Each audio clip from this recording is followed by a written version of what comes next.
Le bilan s'alourdit en Chine où un virus proche du SRAS a fait désormais 6 morts, tous dans la ville de Wuhan, le foyer vraisemblable de l'épidémie. Par ailleurs, des dizaines de cas supplémentaires ont été recensés, ce qui porte à près de 300 le nombre total de personnes infectées, selon les données officielles des autorités chinoises qui tentent de contenir ce nouveau type de coronavirus dont les symptômes s'apparentent à une pneumonie. La communauté scientifique est mobilisée. On sait tout d'abord que 95% des cas de contamination sont liés à la ville de Wuhan. Par ailleurs, la transmission du virus entre humains a été confirmée à 2 endroits. Autre élément important, ce sont les contagions parmi le personnel médical. 14 membres du personnel soignant en relation avec des patients souffrant du coronavirus ont été infectés.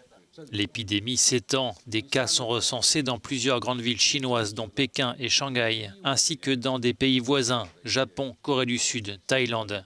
Et un premier cas suspect a été identifié en Australie, un homme rentré récemment de la ville de Wuhan. Les autorités sanitaires australiennes veillent au grain. Des analyses sont en cours pour déterminer si l'individu a contracté le virus en question. On ignore à ce stade s'il s'agit du virus en question.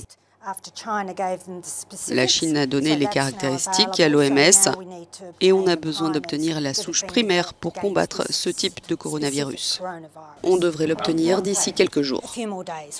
Ce virus rappelle le SRAS, le syndrome respiratoire aigu sévère qui avait fait près de 800 morts en Chine continentale et à Hong Kong au début des années 2000. L'inquiétude est palpable en Chine alors qu'approchent les festivités du Nouvel An lunaire, une période de chasse et croisée intense dans les transports.